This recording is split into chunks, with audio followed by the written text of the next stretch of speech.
Hormuz প্রণালী দেখেন বন্ধ হয়ে গেলেও লাখ লাখ ব্যারেল তেল রপ্তানি করছে ইরান।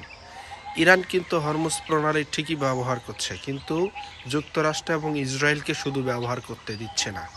দেখছেন, নিজের বুকে দম থাকলে সব কিছুই সম্ভব। মধ্যপ্রাচ্যের এই সংঘাতে যুক্তরাষ্ট্র দেখেন প্রায় ডজনেরও বেশি MQ-9 টাইপের ড্রোন হারিয়েছে যুক্তরাষ্ট্র।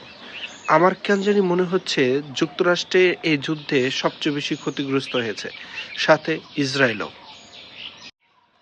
যুক্তরাষ্ট্র এবং ইসরায়েল মিলে মিলে আপনার ইরানের মেরুদণ্ডকে একদম ভেঙে দেওয়ার চেষ্টা করছে। যখন যেই নেতা সামনে থেকে নেতৃত্ব দিচ্ছে তাকেই তারা দুনিয়া থেকে বিদায় করে দিচ্ছে।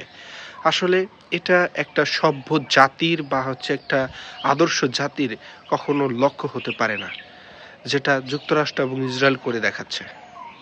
মানুষ বলে না যে ঘরের শত্রু বিভীষণ। ইরানের ভিতরে কিছু ঘরের শত্রু বিভীষণ রয়েছে, যারা ইরান থেকেই এই লারজানি সম্পর্কে তথ্য ইসরায়েলের কাছে পাঠাতো, এবং তার লোকেশন, সে কোথায় থাকতো, কিভাবে চলাফেরা করতো, এই সব কিছু তার কাছে, ইসরায়েলের কাছে পাঠাতো, এবং ইসরায়েল ওই অনুযায়ী তার উপরে অ্যাটাক করে তাকে দুনিয়া থেকে বিদায় করে দিল। ইরান যুক্তরাষ্ট্রের হুমকির অপেক্ষা করে হরমুজ প্রণালীর দ্বাররক্ষক হিসেবে দাঁড়িয়ে গেল।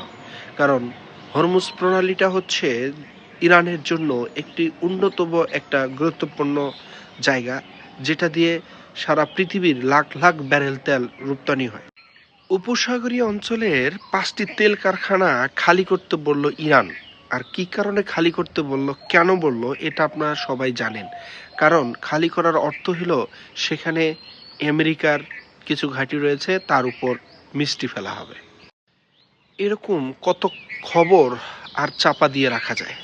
শেষ পর্যন্ত ইরান স্বীকার করলো যে তাদের বর্তমান নেতা লারিজানি, তিনিও ইসরায়েলের আক্রমণে নিহত হয়েছেন। দেখেন ট্রাম্প দাদু কি বলেছে। ট্রাম্প দাদু এই জন্যই সম্ভবত শান্তিতে নোবেল পুরস্কার পাওয়ার যোগ্য, এবং সে নিজেকে সেটা দাবি করে। দেখেন কি বলেছে।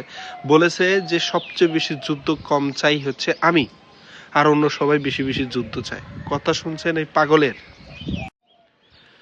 শবে কদরের রাতে কাবুলে হামলা চালিয়েছে পাকিস্তান।